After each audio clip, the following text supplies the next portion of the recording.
if the law is upheld, take us through the political dynamics on Capitol Hill. What do you think happens next? Well, I think if the law is, first of all, whatever happens with the law, I don't think there'll be any legislative action until after the November elections. If the law is upheld, again, unless the Republicans sweep the elections, I anticipate it will go into effect, and that means millions of people will attain health insurance coverage and will begin to start a number of steps toward reducing healthcare costs.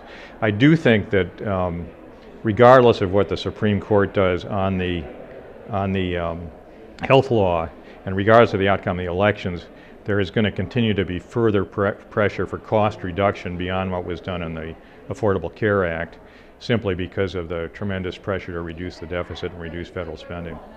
Things seem politically polarized, very much so on Capitol Hill. And so how could the parties, would they work together if it's upheld, or if it's struck down on an issue like cost, on an issue like coverage?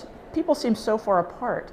How can they possibly come together? Do you see that happening? Well, I think it's very difficult. It took us, after the defeat of the Clinton healthcare plan, it took us, 14, 15 years to get back to considering universal coverage. So I think, unfortunately, that if the law is struck down, barring some huge upheaval in the election, I think it's unlikely we'll get back to universal coverage anytime, in the foreseeable future.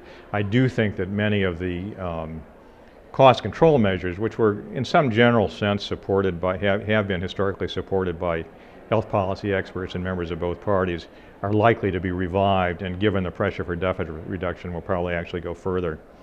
So speaking to your point, talking about how the election, how does that shape any future action on the health law, on entitlement spending? You mentioned nothing will happen until after the election. What do you see particularly on entitlements in 2013?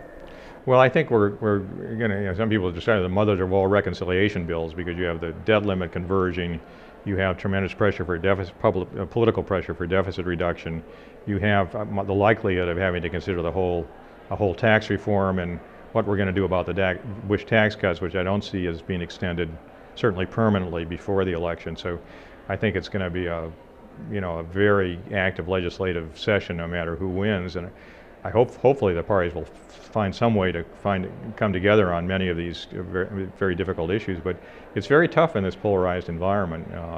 Things so ideological and so divided.